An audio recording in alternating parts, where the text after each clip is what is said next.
This next segment, I have the honor to having a conversation with someone I voted for. I voted for Joe Stein and I voted for Howard Hawkins in the last election. So I want to take this time to introduce the 2020 Green Party candidate for president. Welcome to Revolutionary Blackout, Howie Hawkins. Thank you for joining us. Well, thanks for having me. Nice to meet you. Yeah, it's finally great to have this conversation with you, Howie. And there's a reason why we hosted this third party summit, because I think it's very important to challenge the duopoly. We cannot join it. We have to challenge it. Now, you have been known for running multiple elections, not just for 2020 presidential election, but as a third party candidate. So since this is the third party summit, we want to make the argument for or against, but I would love to hear your argument. Why has that been your main focus? Like challenging the two-party duopoly from the outside, and why do you think it's so important to build a third party? I would love your thoughts, Howie.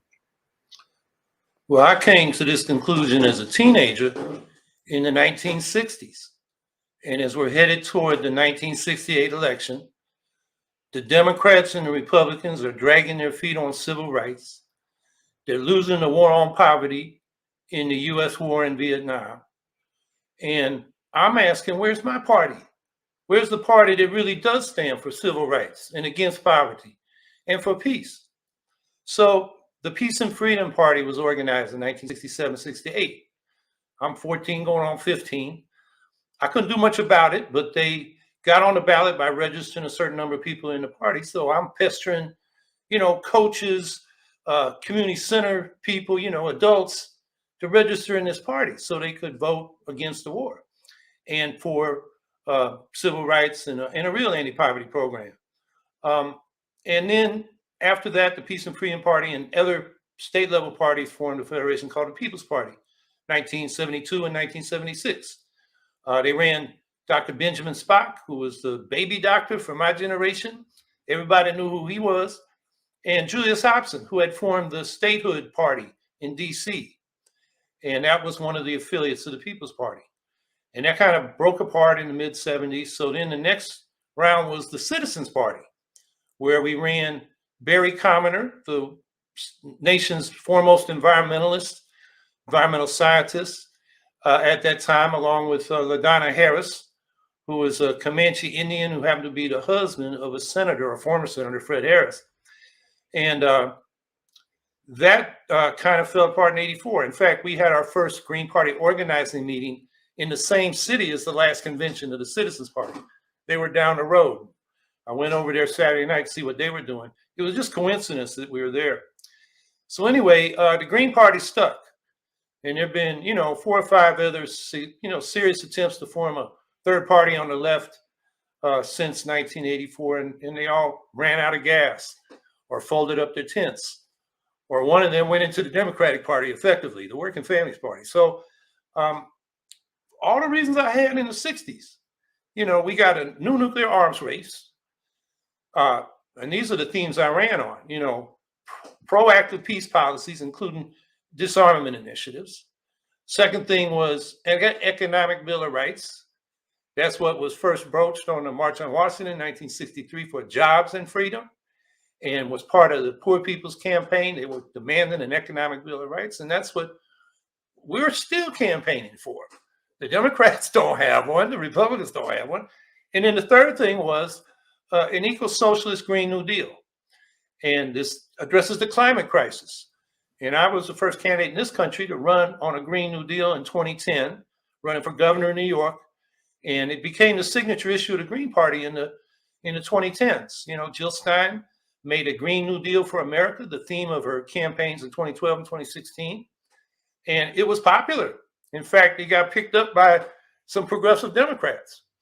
Unfortunately, as usually they radically watered it down. Mm-hmm. They dropped the ban on fracking, the new fossil fuel infrastructure, which is the frontline demand of the climate movement. They dropped the phase out of nuclear power. In fact, people like AOC say, yeah, I'm for nuclear power.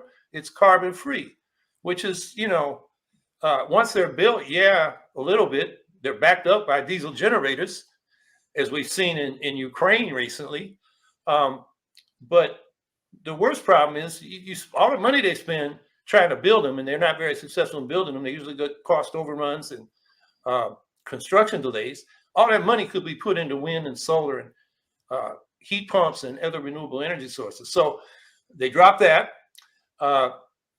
They dropped the deep cuts in military spending to help pay for a Green New Deal. And they extended the deadline from 2030 for zero emissions to 2050. And they didn't say zero emissions. They said net zero emissions. Oh, Which is coming from the fossil fuel industry, because they say, yeah, we can keep burning these fossil fuels. We'll just capture the carbon and put it underground. And they've tried to do that. There've been government money for that, and they pocketed the money, and the plants don't work. I mean, it's ridiculous. So on the other hand, this is what third parties do. They bring issues to the fore that the major parties are neglecting. And that's been the tradition since the Liberty Party said, we got to get rid of slavery, when the Whigs and the Democrats didn't want to talk about it.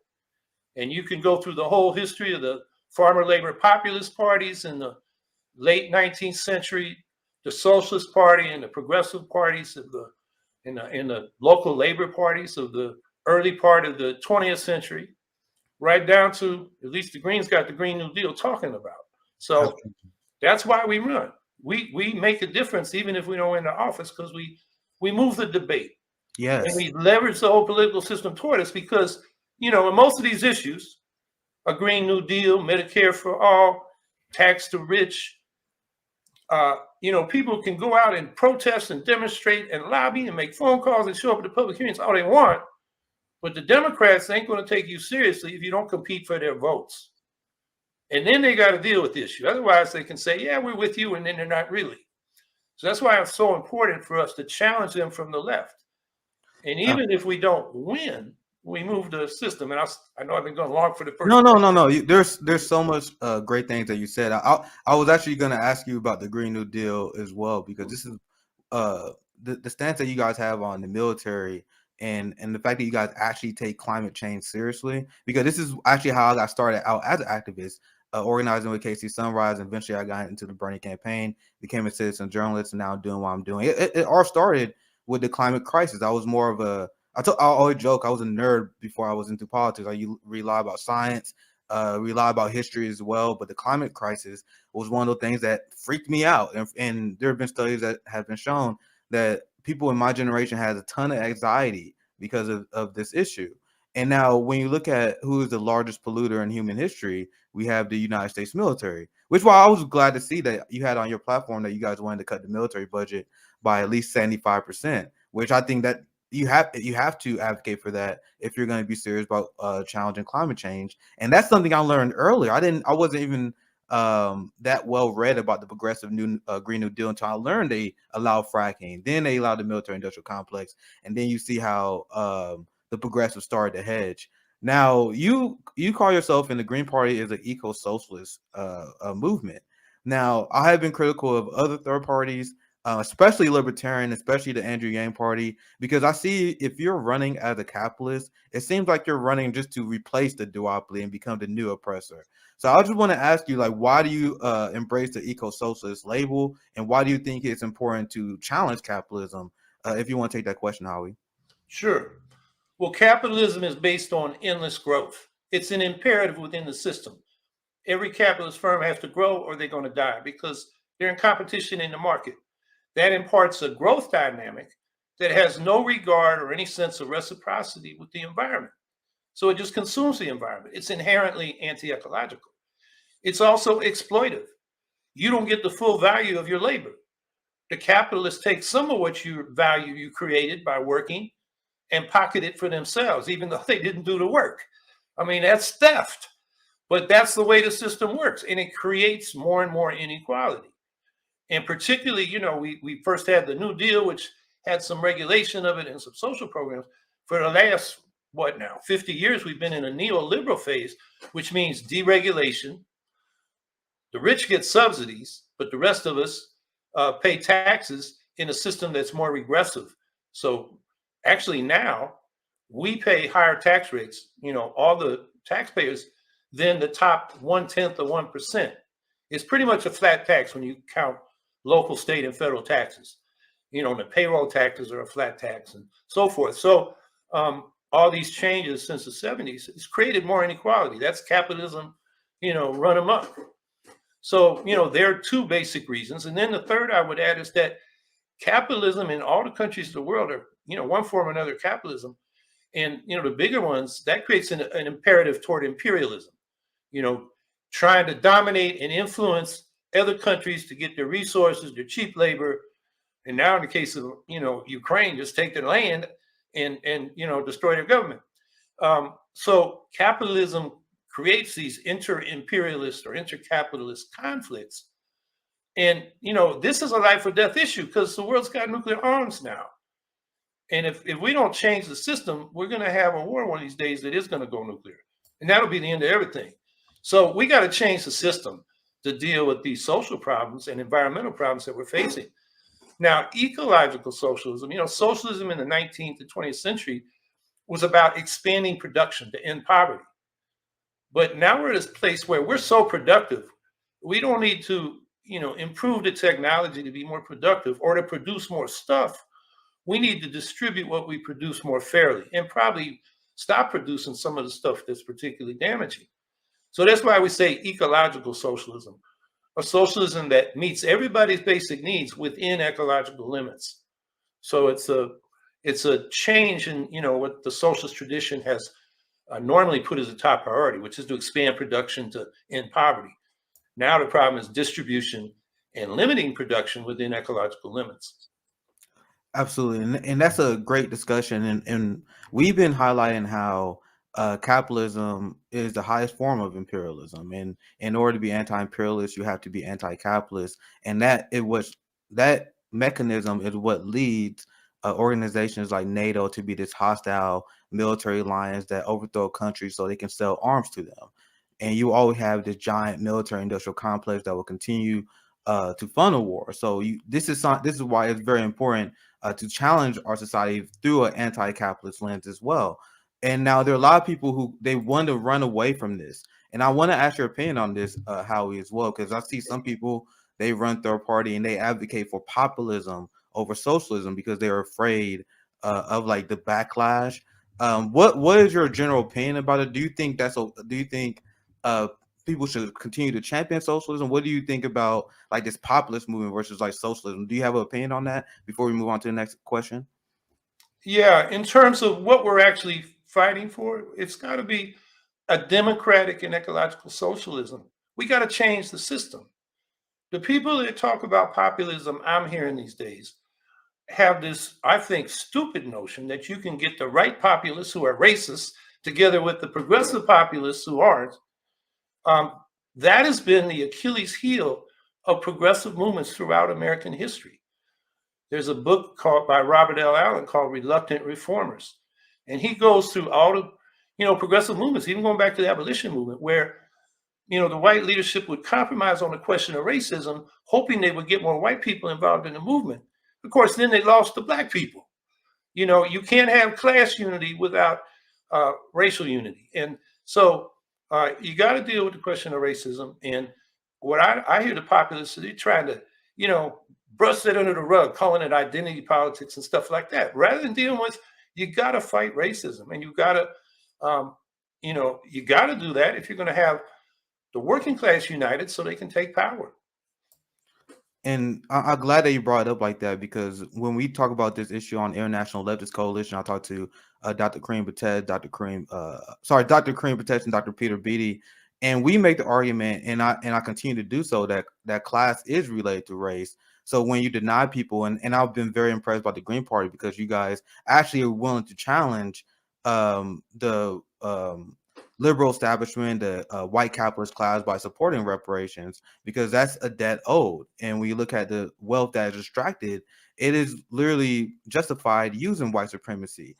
Civil asset forfeiture impacts black people around 60% rate. Redlining, like these things go way beyond slavery. So I'm glad that you brought that up, because these are things that we always trying to educate people on. Instead of running away from these issues, these are key issues that we must challenge. We must challenge the white supremacist system of policing, and how capitalism and Wall Street targets disenfranchised classes as well as the white working class. Because this is how we connect our issues together, which is what our revolutionary leaders wrote about when they spoke about identity politics originally.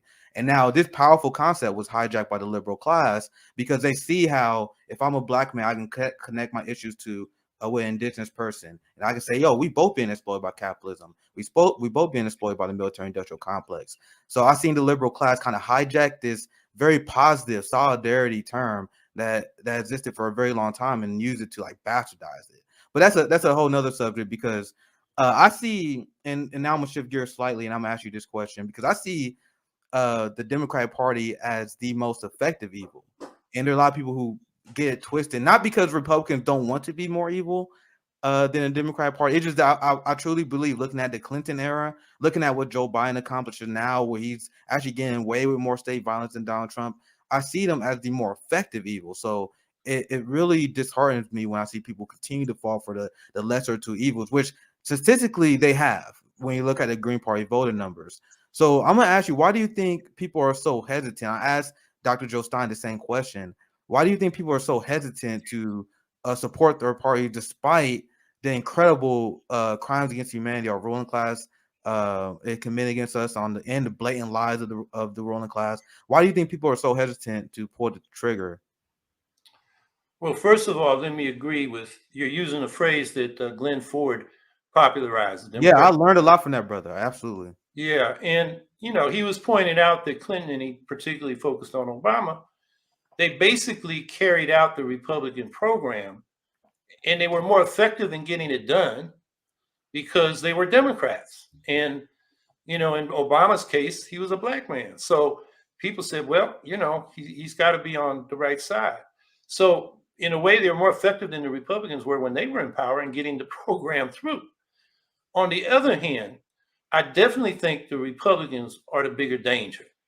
They are openly racist. They, like look at the border with Mexico and what's been done down there. Not that Biden has corrected anything that Trump did, but they, accelerated the just awful exploitation and oppression of those people. And then now they're setting it up so they can steal elections. It's not just making it harder to vote. They're intimidating election officials. They are removing the administration of elections from nonpartisan people to partisans that they control, secretaries of state legislatures, so they can steal damn elections. And the Democrats, as bad as they are, and I'm the first to criticize them, party suppression, which they do to the Green Party, is a form of voter suppression, which is actually Bruce Dixon's phrase, who used to be the managing editor of Black Agenda Report. I got that from him. But that is, the Democrats are bad. I mean, they're really awful. But the Republicans are worse. Now, that creates a problem for us in the Green Party because a lot of progressive-minded people say, yeah, I like what the Greens say. I wish I could vote for them, but it might split the vote and it let the Republicans in. So they settle for the lesser evil. And which brings, up the question of, well, what can we do about that? I think we've got to prioritize changing the electoral system, ranked choice voting for executive offices and proportional representation for legislative bodies. That gets rid of the spoiler effect. And if I was running for president now, I'd have 4 themes. In addition to the Green New Deal, economic bill of rights, and peace policies, it would be an inclusive democracy agenda, starting with ballot access, proportional representation, and ranked choice voting. Because if we don't change that, we're in this dynamic where people, and it's understandable, people like Trump and those far-right Republicans, the Republicans are no longer just a conservative capitalist party. They're an extremist party. They're a neo-fascist party. They're an authoritarian party. And, I think that's more dangerous than the Democrats who are, just run-of-the-mill neoliberal capitalists. We can fight them, but if we can't vote and they have very repressive laws that make it hard to educate and organize and demonstrate, that's what the Republicans have on their agenda. And so on the one hand, yeah, the Democrats are more effective in getting that conservative agenda through. But on the other hand, the Republicans are damn dangerous. They're the worst evil. So this is, and you make a lot of good points because I don't want to undermine what the Republicans has done because I live in Missouri. I'm the victim of a lot of Republican policies. One thing that I don't like as a strategy, and I think this actually hurts the Green Party in particular, when you kind of fall for the lesser of two evils. because I'm looking at Joe Biden, I'm looking at Nancy Pelosi, I'm looking at Hillary Clinton. Especially, we don't have to go back that far in the past. We can just look at the Biden administration right now. If you look at all the worst things that Donald Trump has done, like in terms of ICE detention centers, he has expanded that. He continued to expand the genocide on Israel, against the Palestinians in Israel, continue to bomb Syria. And whenever you push the lesser of two evils, it becomes almost like a oppression Olympics. Like what people oppression matters the most versus what people oppression matter the least. When you look at Joe Biden, his career, he has absolutely destroyed the lives of Black Americans. He absolutely destroyed the lives of the working class people. So even if your personal opinion is, oh, maybe the Republican Party is worse, I don't know how you judge that. And I also think it's a bad strategy, because why would people, like, if you give the Democratic Party any sort of credibility of being better than Republicans, that gives people more incentive to vote for the Democratic Party. Why they like, why will I vote for Green if we have to stop the Republicans? And I think this logic is kind of why the Green Party, especially, been hurt recently, because if they listen to you and they hear you say the Republican Party is so evil, why would they vote for the Green Party over the Democrats? Because we stand for the policies they stand for. Green New Deal, Medicare for all, economic bill of rights, tax the rich. And if you don't vote for what you want, you're never going to get it. If you don't vote for what you want, you get lost in the sauce. Like in the last election, you want Medicare for all and you voted for Biden. You voted against Medicare for all. You silenced yourself. You took your power away. So even though you can always find a lesser evil, you could argue that Mussolini wasn't as bad as a fascist as Hitler. But that doesn't mean you support Mussolini. You support and fight for what you want.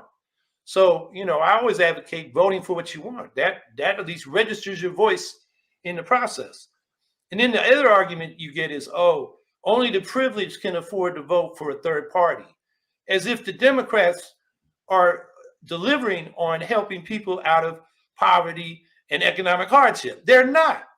Only the privileged can afford the Democrats as well as the Republicans. So, you got to vote for what you want and fight for that, or else you're just taking yourself off the battlefield.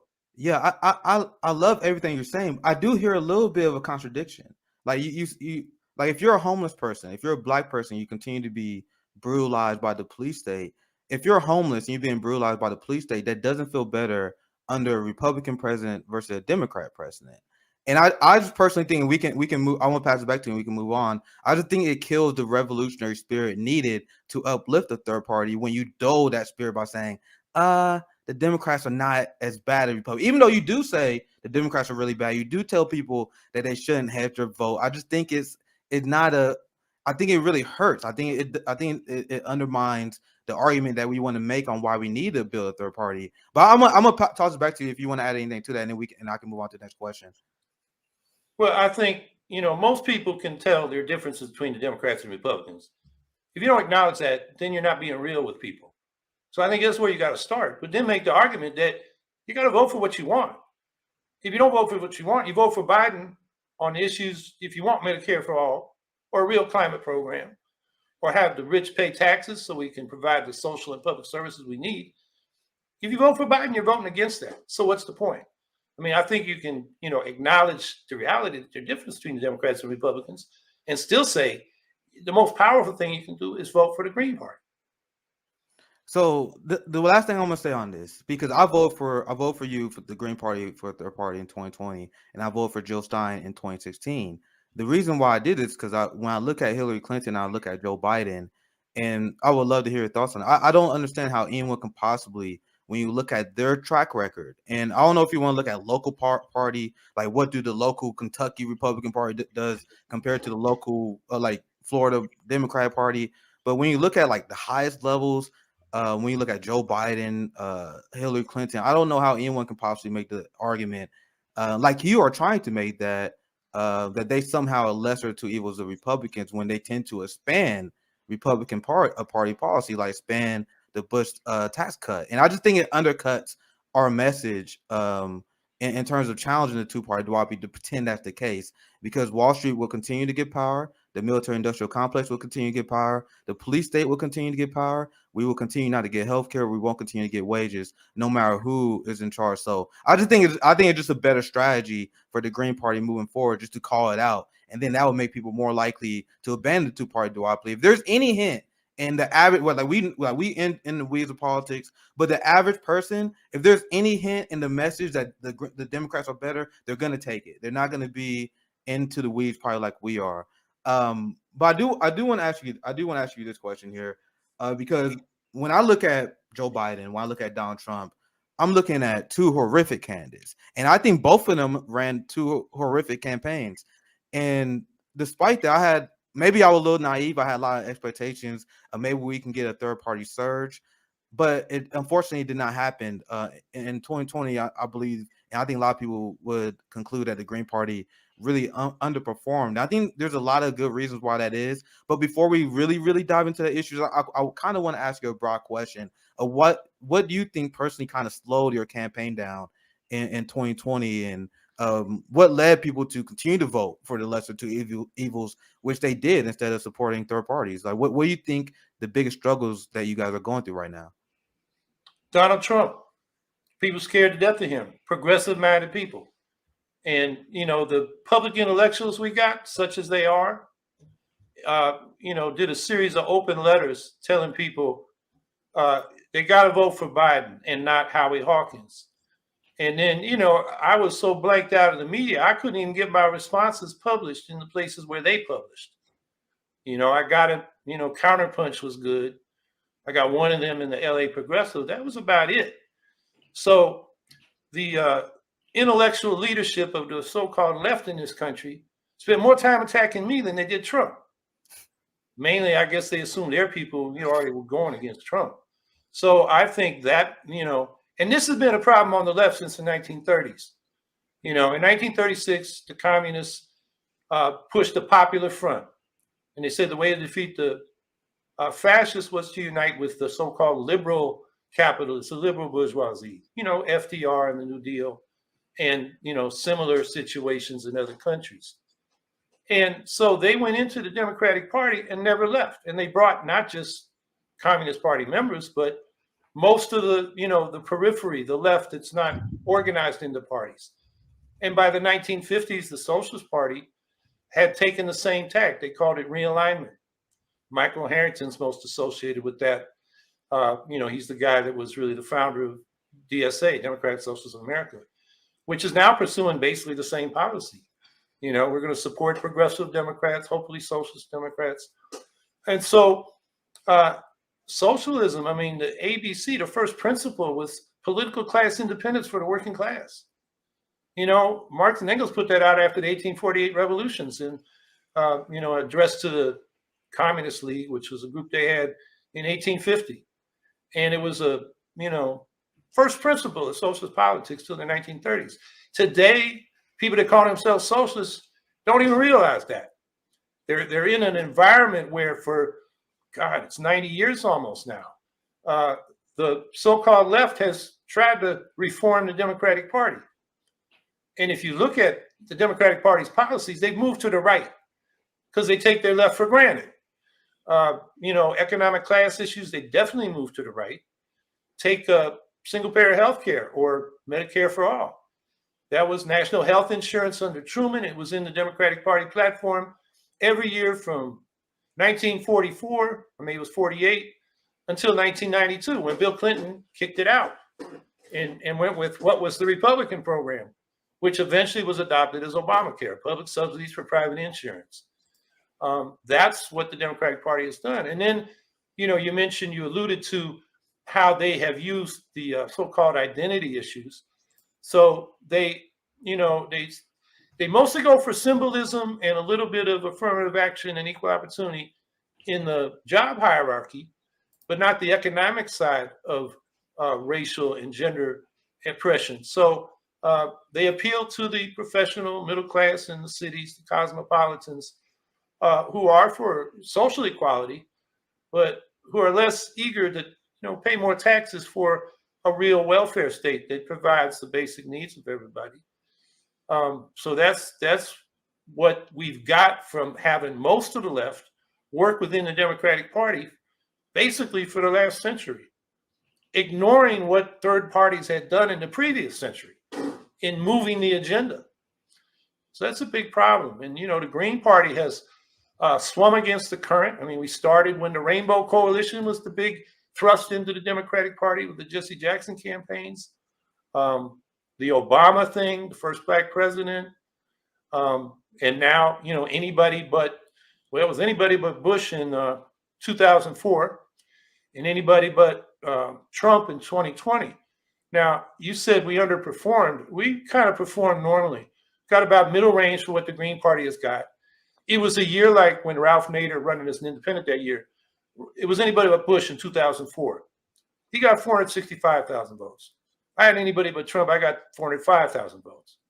And Ralph was on more ballots, even though the Democratic Party made an unprecedented attack on his ballot access.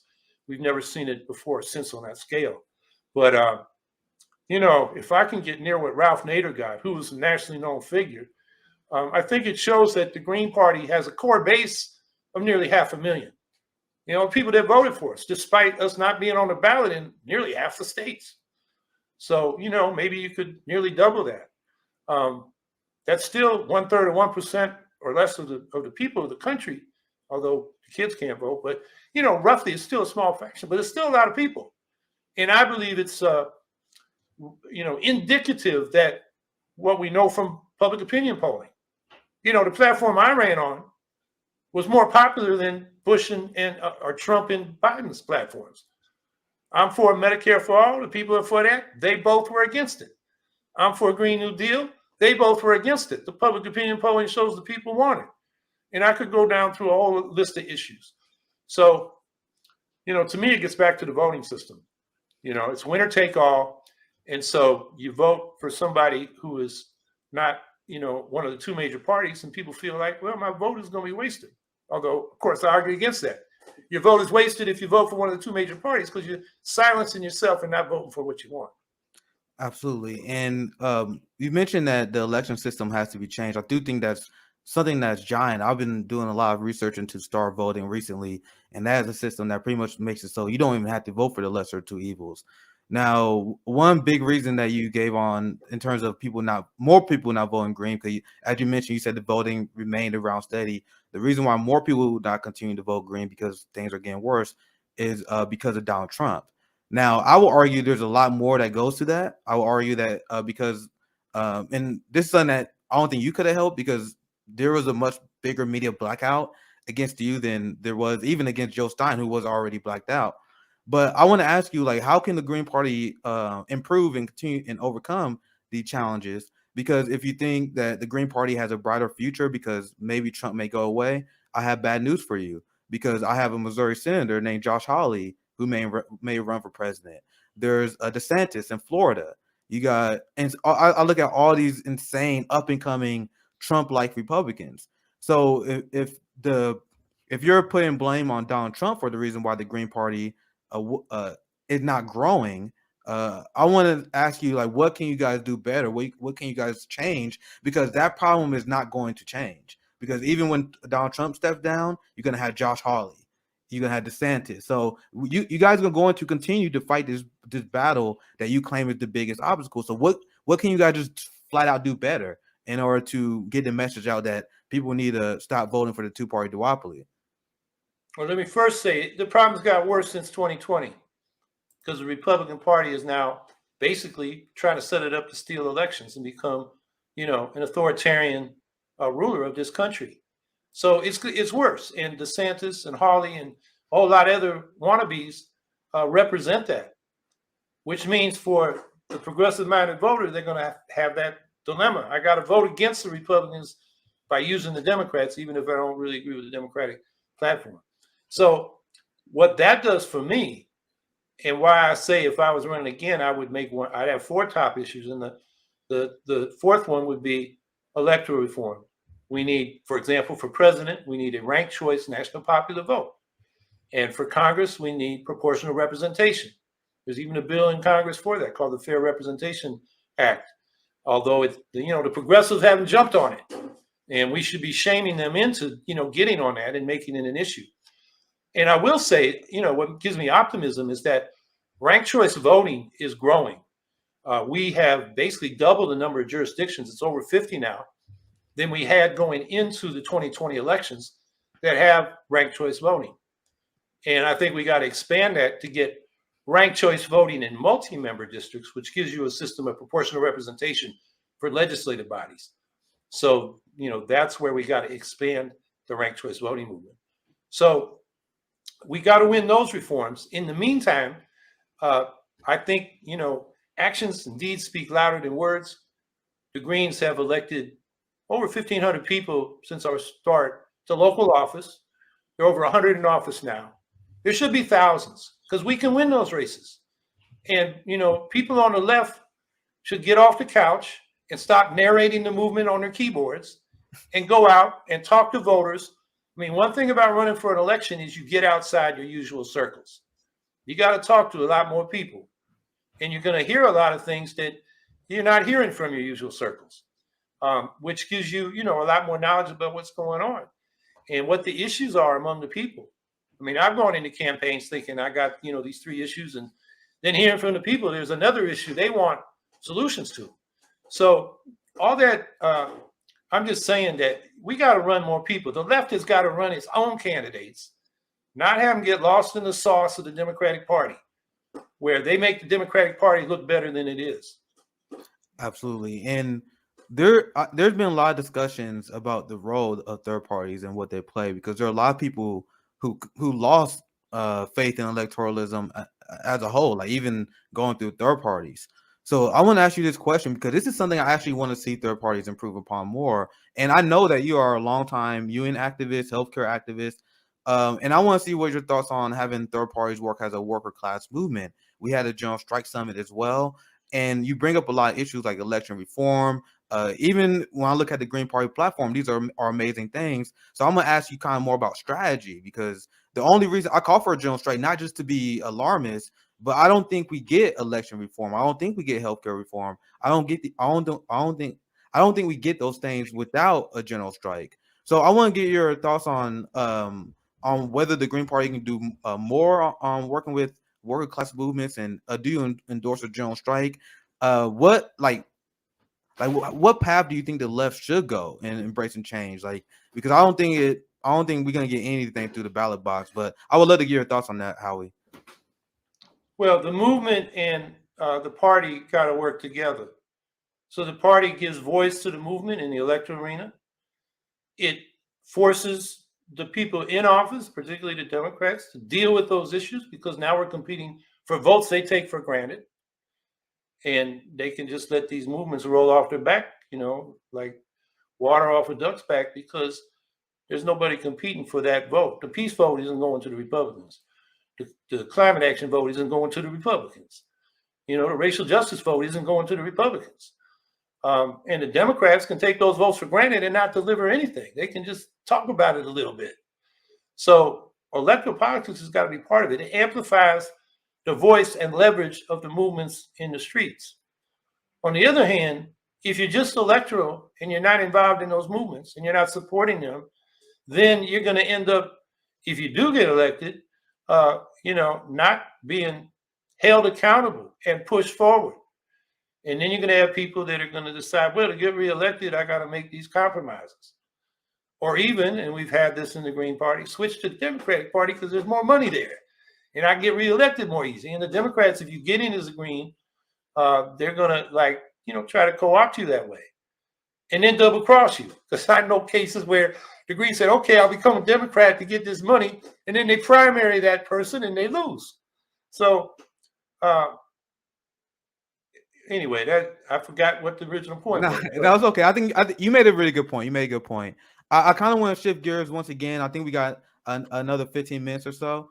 I kind of want to shift gears on foreign policy, because I think I saw you in the very beginning of the conversation. You kind of alluded towards it.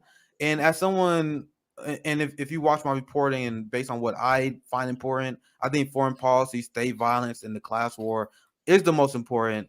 And if you're a third party, but you repeat the same talking points of the establishment when it comes to empire, like I have seen the progressives be guilty of, right? So I kind of want to ask your opinion on the like Ukraine Russia conflict, but not only that, because I see this as a symptom of a greater disease of this new Cold War.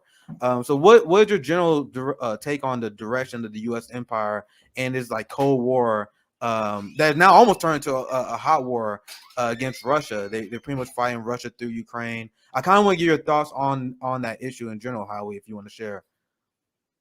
Well, in the Ukraine war, we got a demand with the peace movement around the world that the Russian troops go home. That's an invasion. Russia's an imperialist power, attacking a nation they've oppressed for centuries. So that's clear. Then the question is, what is the role of U.S. NATO imperialism in this situation? And obviously, Russia does have security concerns. NATO has moved up to Russia's border, although the last country on Russia's border to join was 2004. That's been on the table for a long time, which makes you ask, why did Russia feel they had to invade Ukraine because they're afraid of NATO at this point? So I think, there were slogans, demonstration a couple of weeks ago, Russian troops out, no to NATO. And I would just rephrase that second one as, that's negative. We should be positive. We should say the U.S. should and demand that the U.S. take diplomatic initiatives with Russia, first of all, but all the nuclear powers and all the European powers, first of all, to set up a new security framework for Europe. So it isn't NATO versus Russia, and it has a few other states that are under its tutelage in the so-called Collective Security Treaty Organization. But anyway, negotiate with them for a security framework that includes Russia. That was on the table in the 90s when, the Berlin Wall fell and the Warsaw Pact was dissolved and the Soviet Union then dissolved. And then what that should talk about is include Russia in that framework and then move it toward disarmament, conventional and nuclear, and stop the war games on each other's borders and begin a progressive and mutual disarmament and withdrawal from that border. And then the third point is, the goal should be complete and mutual nuclear disarmament under the terms of this new treaty for the prohibition of nuclear weapons. And I think, as a movement, we should put that forward. That should be our demand on Biden. No to NATO, what does that mean? NATO has so many crimes. Everybody who's been running NATO countries should be in the International Criminal Court in The Hague, right there with Putin. But I'm glad you said that part, at least. I'm glad you said that because that's obvious, and we've been opposing that. But in the immediate context, what do we demand? I think we should be positive, saying the U.S. should take Russia's security concerns positively. Now, I don't think that's going to happen until there's some kind of settlement in Ukraine, because right now, Russia doesn't want to negotiate that stuff. Putin said as much. He said the Minsk agreement is over. And, we're taking over Ukraine. And I think we also have to recognize that there's more than just the security concerns in the head of Putin and his inner circle. They are great Russian chauvinists. They are socially conservative, authoritarian. They want to restore the Russian Empire of the Tsars. He was criticizing Lenin in that speech a few days before the invasion for giving the Ukrainians the idea that they're a nation, a nationality with the right to self-determination. Putin's been on that theme. He first told it to the Bush administration, but he wrote a 7,000-page essay. You can read it. It's in English on the Kremlin website. And it's basically racist toward the Ukrainians. You don't exist. You're basically Russians that are confused, and we're going to come in and fix it for you. So I'm afraid that imperial ideology is motivating Putin even more than the geopolitical concerns. But we got to propose the geopolitical concerns and try to get some negotiation on that, at least to expose, what he's actually doing right now. And then, that's a hard demand to get, the U.S. and NATO to do. So they spent the last 30 years thinking they were the only, they were the only superpower in the world for a while, and they just pushed their advantage. And, they pushed, this neoliberal capitalism on the post-Soviet space, including Ukraine, which has been a disaster economically, and then militarily. I said that, NATO hasn't expanded to the Russian border. The last country on the border to join was 2004, and a bunch of them joined that year. But in 2018, they put what they say are anti-ballistic missile batteries in Romania and Poland. And they say it's to stop Iranian missiles from hitting Europe. Of course, the Russians say that's to stop our nukes and enable you to do a first strike and wipe us out. And, that's a legitimate concern on Russia's part, to get the NATO countries to reconsider how they've related to Russia and try to have a continent-wide security framework instead of, NATO just being a bully.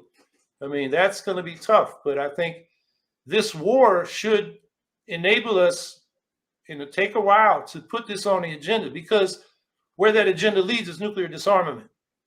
And we've had, Putin saber rattling his nukes. And of course, we've been modernizing our nuclear force, which Russia and China have responded to. We're in a new nuclear arms race. And now we got a war where I think it wouldn't happen intentionally. I don't think Putin is suicidal, but an accident, one of these hypersonic missiles they fired yesterday, what if it went off target and landed in Poland? It's a dangerous situation. So I think that's where that second demand we had a couple of weeks ago, no to NATO, we need to reframe that as positive pro-peace policies toward a European-wide security framework and disarmament. Yeah, and on the left, it's very important for us to call out NATO and the West aggression, because when I look at the history of this conflict, it's clear that when you look at the United States coup in 2014, and I want you guys to understand, the United States, and I've been reading much more into this, they hosted multiple coups into Ukraine. So as an anti-imperialist, as someone who lived in the imperial core, I find it very, I think our strategy, I think it's just because it's empirically true, is to call out the West aggression on this, because it's the government that we can hold accountable. And I actually would love to get your thoughts on this, because I heard like the demands from Putin in terms of demilitarizing the region, denazifying the region, getting rid of harmful and hateful groups like the Azov Battalion, and like you said, no to NATO. So do you think Putin's ask is unreasonable? Because I actually have heard, because if you're on the left in Russia, a lot of people, they have other strategies, but a lot of them see the reasoning that Putin did this because there's just West hostility for a very, very long time. And I understand the instinct to immediately go after Putin on this, but don't you think it's a better strategy to call out Western aggression? And do you think like Putin's demands for halting NATO and demilitarizing the region is unreasonable? Well, what left in Russia is supporting Putin? I mean, the left I know, the socialist groups, they're all critical. The independent labor movement is critical. Unfortunately, the repression is so bad, they have a hell of a time organizing. And, the elections are rigged. There were independent leftists that had to run on the Communist Party line because ballot access is an issue there too. And they won on election day. And then Putin's minions called in the online vote, the electronic vote. And suddenly these guys lost. And there was a dissident member of the Communist Party who could call a demonstration in the form of a public meeting outside in front of the Duma to protest. And they sued. But the guy that called that protest, suddenly he's got an illegally hunted elk in his, in the back of his car, and he's arrested. He's out of the Duma. That's how they do it there. But there are statements from the Russian left coming out critical of the invasion. And you listen to the Ukrainian socialist groups like Social Movement. They say the West has got to talk to them, because they'll tell you, yeah, we got the Azov Battalion, we got fascists here. We've had our asses beaten, counter protesting against them. But, you in the West need to look in your own backyard, because the parties that represented the far ultranationalist right, and that would be Svoboda and Right Sector, in the last election in 2019, they got 2.2% for their parliamentary slate and 1.6% for their presidential candidate. And while they had a few, there was a 450-member parliament, they got as high as 13 representatives in 2012 before the 2014 revolution. And then it went down to 7 in the 2014 election, and now they got none. And meanwhile, in all the Western European countries, La Liga, in Italy, the National Rally in France, Alternative for Germany in Germany, these fascist parties have much bigger representation. And of course, we got the fucking, excuse my language. No, you okay? You okay? No fascist Republicans here. So they're saying, you want to fight fascists, you got them in your own backyard. They say, look, right now we're invaded by Russia. Send us arms, demand that your governments cancel the foreign debt so we have the resources to, provide medical supplies. And then when we end this war, reconstruction, and we'll take care of our fascists. That's what they'll tell you. Their statements, you can find them online. If you can go to their websites, and you got to use Google Translate, but read their statements. So I think that there are a lot of people in the Western left that are basically buying Putin's line, that's coming through their propaganda, system, and exaggerating what's going on in Ukraine. The problem is Ukraine is they got parties that are not programmatic and run by oligarchs, which is what we got in this country. And, the left there says, we'll deal with that. Right now, we got to save our lives. So, basically they say, get that debt canceled, send us arms so we can fight back. And, you take care of your country. You change your country, we'll change ours. That's what they say. And that's my ideology, and that's why you see me go after the West so much. And I don't, especially as a black man in Imperial Core, I feel no need or desire to waste time going after people like Putin. And now one thing I want to get your take on this, because I was looking at polls, and it's so hard to shift through information right now, because especially people like RT being banned, the West is controlling the flow of information. Like, I'm sure Russia is too. I'm sure they're doing the same. I saw a poll that showed that 70% of Russians are supporting what Putin is doing, and around 6% of them blame him instead of NATO. Only 6%. Now, there is an argument that I read from Russian leftists who are they disapprove of what Putin is doing, but it's not necessarily coming from the place that you are coming from.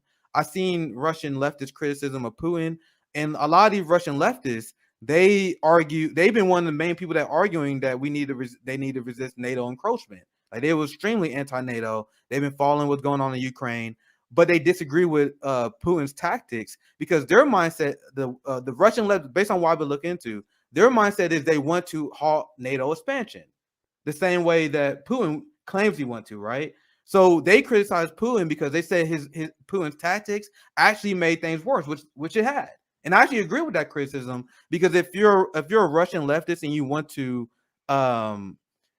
stop NATO aggression against Eastern Ukrainians, if you want to stop the Russian the West aggression against Russians, their argument is that Putin actually made it worse. And now you see Facebook is allowing people to call for the death of Russian citizens.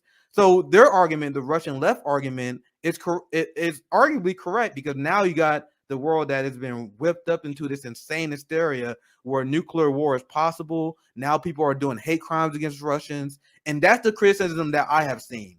But on the other end, there are a lot of Russians who support Putin, and this is the polls I've seen, and I would love to be corrected if we get new information. About 70% of them support Putin because they know the history of NATO aggression. They know how there's been a civil war in the Donbass for 2014. So anyway, I think it's important to acknowledge that point as well, and continue to be critical of the U.S. Imperial Core, which I think at least you calling for the dismantlement of NATO. So I want to ask you one more thing, because it's kind of related to this foreign policy point of this, because now we get into a little bit of the criticisms that I have heard of the Green Party, and I actually have heard this criticism before, and I heard you, and I'm assuming that you answered on this many times. There are many people on the left that was very hesitant to support Howie Hawkins for 2020 because they will call you a Russiagator. Now, I would love to give you an opportunity to clear the air on this. I kind of looked into this as well, but I would love to give you the opportunity on this, because whether we like it or not, this is just something that just stuck on you. I hear this all the time. Howie Hawkins is a Russiagator. So do you want to like kind of give background into this, and is that true or false, and where did that start from? Well, what is Russiagate? What is a Russiagator? As people started, smearing me with that, I did a Google search and like, well, who is using this term Russiagate? And except for Joy Reid on MSNBC, it was all the people that said the Russians didn't do anything in 2016. I think any intelligence service that doesn't try to influence the politics of another country would be fired. So I think Russia was trying to do what it did. And then you got to go to the specific allegations. Did the internet, what does they call it? The Russian internet, what do they call that thing? The troll farm that, the Mueller investigation came up with an indictment against. Do I believe they were trolling and trying to get those emails? Yeah, I do. I read the indictment. I think it's a pretty good case. Do I think that's what caused Clinton to lose the election? It's really hard to say because, the Comey, nonsense where he says she's under investigation and then, oh, no, she's not, which was totally out of, FBI procedure. That really hurt her. She hurt herself. She was talking about, what was her theme? I forget the slogan, but it had no class politics. So, a lot of working people, Trump was talking a bunch of BS. He didn't really mean it, but he was talking about bringing back jobs and, stopping the exported jobs. And, people that were hurting and not hearing it from Clinton voted for Trump. So there are a lot of factors as to what happened. So I don't know what Russiagate means. I think you got to look at, each case. Did Maria Butina, who, weaseled her way into the National Rifle Association, and suddenly they got a lot of money that we still don't know where it came from, but she's in there with a Russian oligarch, and she got convicted and expelled back to Russia. I think she was part of their information operation or influence operation. She got rewarded. She's now in the Russian Duma. So I think you have to go through each thing. There were, everything, and what they call that thing, that dossier, that I think there's a lot of stuff in there that, either the guy believed whatever he was told or he made it up. And a lot of that has been disproven. You got to look at it concretely and investigate. And that's what I do. And then some people are like, oh, the Russians didn't do anything. I don't think they've done their investigation. And they don't realize what, intelligence services do. Of course, the U.S. does it. I mean, we saved Yeltsin's ass in 1996. He was going to lose that election. And, Clinton sent in, who's that guy? He's now a Fox News guy, but he was one of Nixon's pollsters and political advisors. And there were some Republicans, too. They sent a whole little army of, political consultants to, help Yeltsin win that election. And it worked. And, of course, who appointed the next president? Yeltsin appointed Putin. So, Hillary complains about Putin. Well, she needs to look in the mirror because, she kind of set that up back in the 90s. So I don't know. The Russiagator thing is, to me, it's a smear. It's a slogan. It's, you want to talk about specific allegations. Let's look at them. Yeah, I think the main concerns of Russiagate is because Russiagate was kind of a psyop that was used to funnel more money to the military-industrial complex. It also allowed the public and manufactured consent towards this nonstop aggression against Russia that led to this conflict in the first place. The reason why the West is allowing Ukrainians to die, they're using Ukrainian citizens as a mechanism to fight Russia, is to that people agree with that. 30% of Americans want a nuclear war with Russia because of Russiagate. And now obviously, and this is even at people who debunk Russiagate, we all acknowledge that maybe there was social media spending by Russians, but to even pretend that even if I overestimate the amount, let's say they spend $1 million on Facebook, the idea that influenced the election where billions of dollars are being spent in national campaign ads, I don't think that is even worth repeating. And I would love to hear your take on this, because this is the biggest thing that I found wrong with Russiagators. The people I would call Russiagators, this is the thing that I had issues with, is they would pretend that Putin, that Donald Trump's foreign policy against Russia was somehow extremely different than the U.S. empire, when he constantly fucking was escalating against Russia, like backing the coup in Venezuela. He had CIA cyber attacks against Russia. So it was like purposely lying in terms of foreign policy, because if you look over and over again, he was doing anti-Russian shit. So do you think that Donald Trump was like a Putin puppet? Like, do you think that he was in bed with the Russians? Because that's the conspiracy theory that most people mock. Most people on the left will mock the idea after looking at what Trump did, that he's some sort of Putin puppet.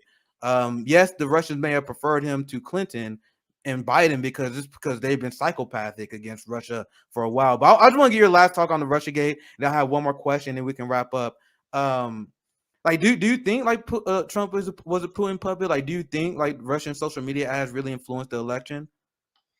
No, I think the Russians are smart enough not to trust anything Trump says. The only thing Trump was interested in, and he lied to us about this. That landline, I can't stop it. Sorry about No that. worries. No It'll worries. ring for a minute. He was trying to get Trump Towers a deal during the campaign in Russia, when he's telling us he has nothing to do with Russia. And I think the Russians, strung his people along on that potential deal, just so, Putin would, Trump would, not confront, Russia, at least during the campaign, on any issues. But they wouldn't collaborate with Trump because he's so damn dishonest. I mean, they had enough intelligence on him. He doesn't even pay his contractors. He breaks deals right and left. He doesn't pay, his loans back. So why would they trust him for anything? Plus, he's so damn erratic, he can't even remember what he said 20 minutes ago. And on foreign policy, you can't find anything on the map. So I think the Russians, they preferred him to Clinton because he was incompetent. He'd be a rollover. It turned out he wasn't, because the people around him. See, Trump can't follow through on anything. He's lazy. So, the military-industrial establishment, and the intelligence establishment around him kind of kept things from getting too far off the track. So, anyway, that's the way I look at it. I think it's silly to think that, Trump or somebody on Trump's behalf was sitting down and plotting election strategy with the Russians. Now, it's hard to say how much their influence operation had on the election. I do think a big impact was not, how little they spent on Facebook ads, although their bots could amplify messaging already on it. It was the news throughout the last 6 weeks of the campaign was all about the drip, drip, drip of the emails from WikiLeaks. And that's what the media focused on. And that, had, I think, a big impact on how people, the polls flipped, in those last 6 weeks. So, I think that did change the narrative of the campaign. Whether it was decisive or not, it's hard to say. All right, so we got run out of time here very soon. I have one more question, because this is another concern that some people had. The Green Party recently came out in support of the mandates. Now, the mandates has been a controversial and been a hot debate that I've seen many leftists have had. I've heard arguments from Professor Dr. Richard Wolff that outlines why the left must resist mandates. We have seen other leftists and socialist countries that did not have to rely on mandates because they had the public trust already. There's also the previous position of the ACLU that was against the mandates because they feel like it will actually harm workers' freedom. So how much do you have, like, I'm not assuming that you actually had say in that decision. If you did, do you want to speak on that? And do you have anything that you may say that may ease the concerns of some of the leftists who are against mandates? Because there are a lot of leftists that were concerned that I've seen regarding the Green Party position on this. Do you have anything you want to add to that? Well, I don't have no problem with mandates, whether it's, your polio shot before you go to public school, or getting a COVID shot if you're going to be working in the public. I mean, we've been doing that for a long time. I think this has been blown out of proportion. It's a wedge issue by the far right. You look at the funding behind these movements, or look at Robert Kennedy posing with General Flynn, and Roger Stone at some conference where they were saying the election was stolen, stop the steal. Why he's associating with them, he's just going off the rails. So, that's on the mandates. As far as working people opposing the mandates, it's nonsense. Yeah, I don't know where Rick Wolf gets that. It was the teachers in Chicago that didn't go to work because they wanted, the personal protective equipment and the social distancing and those protections. It's the nurses. It was the teachers here in New York. My former running mate for lieutenant governor, Gia Lee, was leading protests in New York over that. The working class wanted protection. The National Nurses Union now has a petition out to restore 10 days instead of 5 days quarantine for people that test positive, and to get the masking reinstated. And, the Democrats, here's a case where the Democrats are tailing the Republicans. Republicans started removing all these public health protections. Now the Democrats are falling all over themselves to do the same. And you can declare the pandemic over, but COVID, you may think you're done with COVID, but COVID is not done with you. And we got this BA2 variant now spreading across Europe, usually hits Europe before us, so these measures should go forward. And the idea that these mandates are, taking your freedom away and we're going to have a Nazi state because we got vaccine mandates, that is so over the top. You might as well get rid of stoplights and saying you have to drive on the right side of the road because that infringes on your freedom. Come on. There's certain things we got to agree to do collectively to protect ourselves. And, so requiring a vaccine or wearing a mask on an airplane or whatever, I got no problem with that. And it's not the working class that's protesting it. It's, it's a movement. It's mostly, I call them conspiritualists, kind of the crunchy granola hippie types and the far right wing, the Marjorie Taylor Greene types. And it's a shame that some people on the left have seen this as a working class issue. It's not. I'm a Teamster, a retired Teamster. And, they had this freedom convoy or whatever they called it up in Canada. And, some of these fools said, oh, that's a working class revolt. Anybody who's a trucker, they can't take their company's rig and park it for 3 weeks. They have to get, some of the companies, that were right-wing owners sent some people down there. And there were a few owner-operators that were doing okay. Most owner-operators are indebted. They can't afford to take that kind of time off work. So, you actually look at the convoy. It was mostly SUVs and pickup trucks, not, big rigs. So, I feel like a lot of people have lost their minds and just lost their common sense. What are your thoughts about the previous, like the ACLU came out against mandates before they made the political decision to come out and forward because they argue that mandates will actually create inequalities in the working class.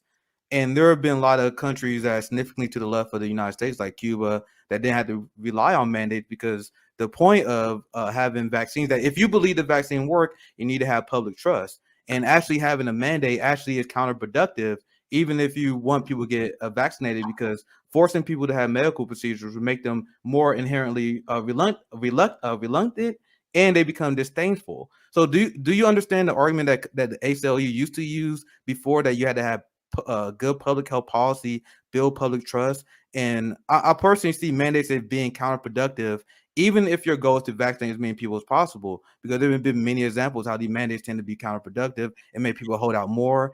And also to your claim that many of the working class is not protesting mandates, they had to literally send in the National Guard in New York because there were so many nurses that quit and fired. And I don't like the hypocrisy where you had prison guards where their requirement for mandates was pretty much waived. And also one thing as a leftist, you see a lot of people losing their jobs because of this mandate for a vaccine. That if you look at, even if you get a vaccine, the chance of you being hospitalized is still less than 1%. That's not being vaccine hesitant. That's literally just the facts. So as a working class advocate, doesn't it concern you that people may be fired and lose their job because they may be untrustworthy of a forced medical procedure? No, I'm not, because that's for the public health. And, the idea that mandates, actually the mandates cause more people to get vaccinated. You look at the numbers, it's 99% plus of, city workers in New York City, nurses. They aren't leaving because most of them because they have to get a vaccination. They're leaving because they're tired. They're understaffed. They're underpaid. They just got disgusted and said, I can't handle this no more. That's why and then we had a shortage because we had a flood of cases, with Omicron. So, I don't agree with, your analysis, particularly here in New York, where, I know a lot of people in the leadership of the nurses union, as well as nurses, and everyone I talk to, they are really pissed off that this anti-vaccine movement has so much traction because it's making their jobs much harder. And some of them have quit in disgust because they don't feel safe. There was a nurse who was one of my core campaign people. And when she saw that nonsense, she retired early not because she didn't want the vaccine, she got them, but because, she didn't feel safe going to work. So the vaccine, there was resistance. I heard that argument from Caroline Lucas, who's the Green member of Parliament in England, and Jeremy Corbyn in England when they voted with the far right, the Tories against the vaccine mandate in the UK. But what I've observed in the US is the vaccine mandates convinced a lot of people, I got to get my vaccine, or I'd rather get my vaccine than lose my job. And so I think this thing is an issue where people have lost their common sense. Well, once again, the previous left position was actually different than that, because once again, the ACLU and against vaccines. No. And the thing is, being against has been to follow the science, not Scopes monkey trial kind of Christian fundamentalism that doesn't believe in evolution and science. That historically, there's been anti-vax movements. It's always been Christian scientists and Christian fundamentalists, who say God will take care of it, and they oppose government intervention partly because it was pushing desegregation, and that's when they took that position in the 50s, what little opposition there was to the polio vaccination. So, and the ACLU, I don't know about an earlier position. I read their statement when it became an issue last year, and it was a clear argument that this is not an infringement on your freedom. This is a public regulation that doesn't get rid of your freedom. Yeah, and my point of view always has been, and this is why I'm extremely pro-choice. My personal point of view, and then we can kind of move on, is my body, my choice.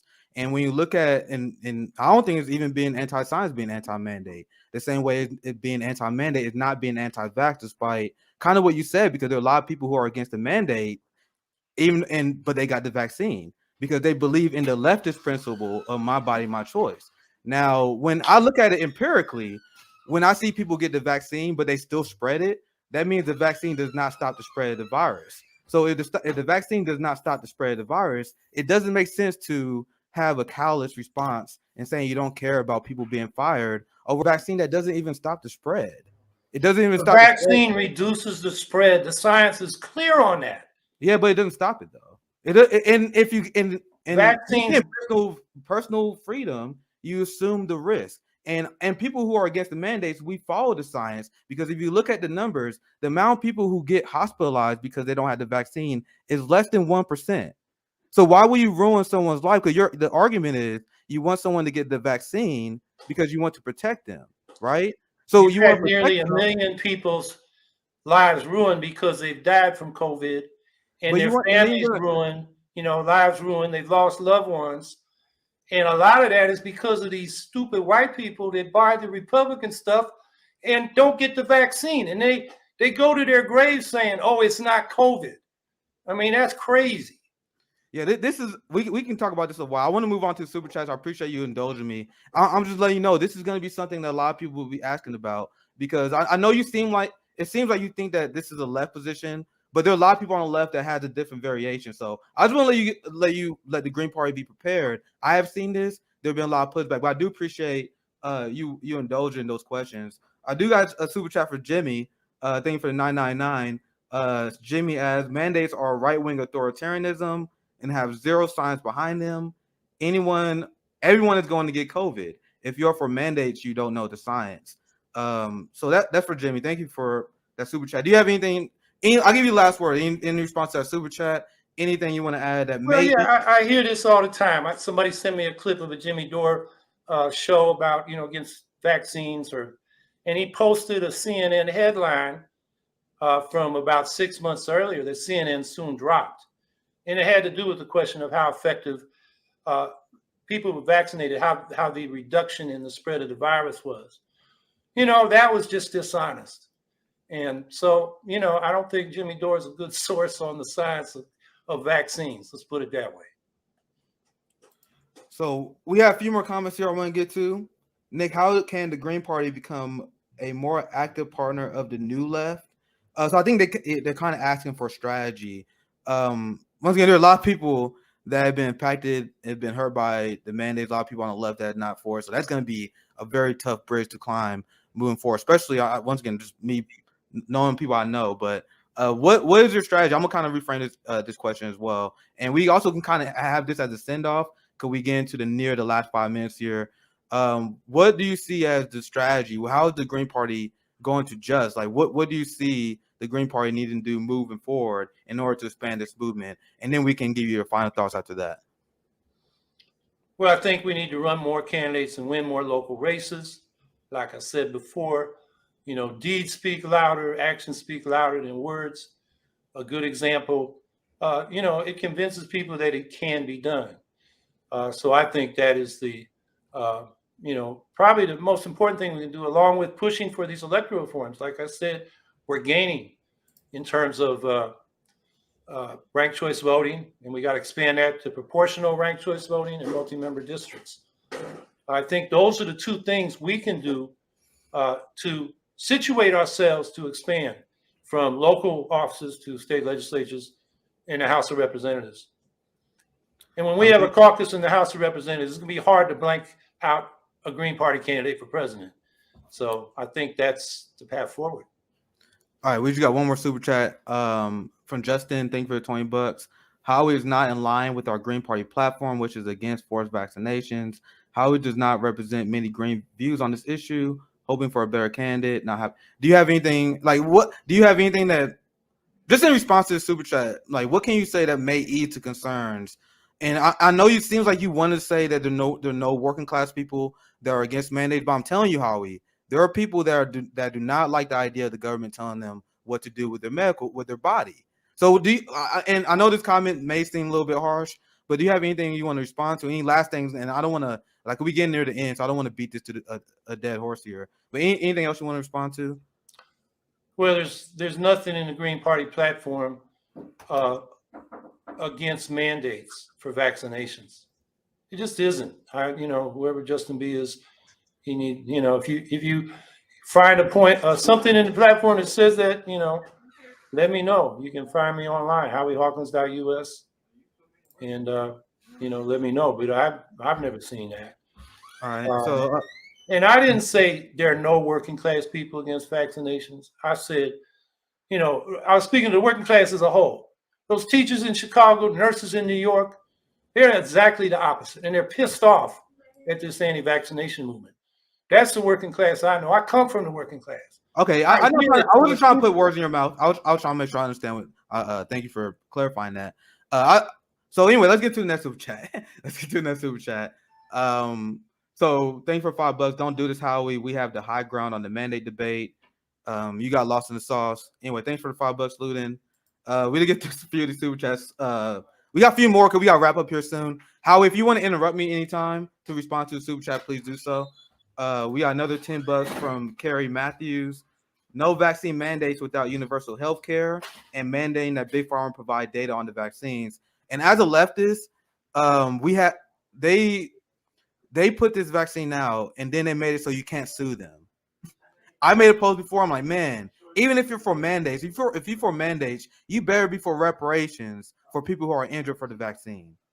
Like, can you at least expect that? Do you understand that position? At least I do know people who've gone through a lot of trauma, who've been injured. Do you at least understand that argument in terms of will you support people being able to sue Big Pharma if they was hurt by the vaccine or anything like that? That's kind of what really holds me back. Yeah, no, that law passed in the 80s, and it sets a limit on torts for vaccine damages, and it should not be difficult for people to, sue for real injuries. Definitely. And, healthcare should be a universal public service. I agree with that.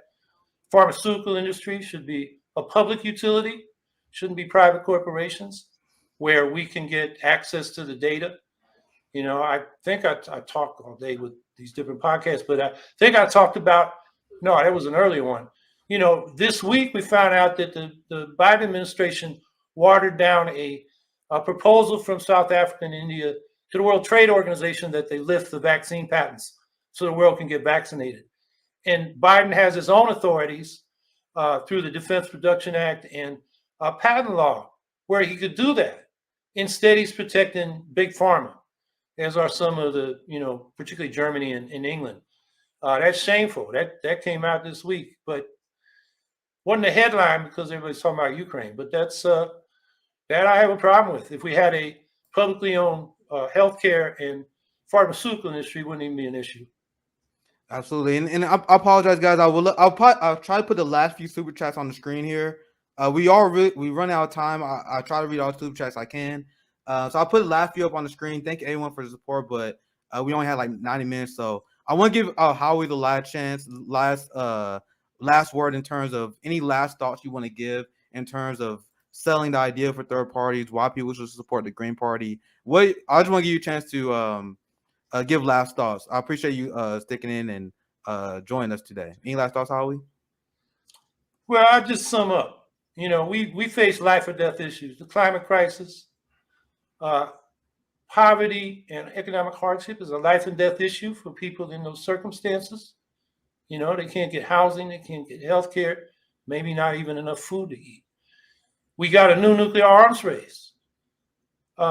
These are life or death issues, and they are rooted in a capitalist system that is increasing inequality, is destroying the planet because of its growth imperative. And so you're not going to get, the Democrats or Republicans talking about changing the system. That's what we're trying to do with the Green Party. And so, if you understand that, then you got to help build the Green Party as an alternative to the madness we're getting over these life or death issues. We need a Green New Deal. We need an economic bill of rights. We need disarmament issues to try to get these nuclear weapons put away, because if we don't get rid of them, they're going to get rid of us. And these are issues that don't even get talked about much. Certainly the nuclear issue and the militarism and all these foreign wars we're fighting, they're not on the news. I think a lot more people would oppose them, like, our arms to Saudi Arabia that is, doing to Yemen what Russia's doing to Ukraine. People would be upset about that if they saw it on the news. So, there's an issue, media reform. There are so many issues, and they're not getting solved by the Democrats and Republicans, so we need to try something else. So I urge people to get involved in the Green Party and don't expect to find a well-oiled machine. These are regular working people. They're busy. They're volunteers. And if you see a problem, help fix it. Don't just whine about it. We got too many people sitting on keyboards narrating the world around them and what other people ought to do, and they're not getting off their butt and doing it. So I guess, the last thing I'd say about that is it feels a lot better to be really doing something about these problems instead of sitting home moping about it and, whining about it on the internet. So get involved in the Green Party and try to make a positive contribution. Yeah, I appreciate your time, Howie, for joining us on RBN. We have the third day of the Third Party Summit tomorrow. So make sure you guys check us out. If you enjoyed this content, please like, subscribe, and share this video. Hopefully you guys had a good time. And I know these Third Party Summits is very long, but trust me, we're going to have a lot of clips come out and throughout the next few weeks in case you missed anything. But once again, I want to appreciate Howie Hawkins for joining us today.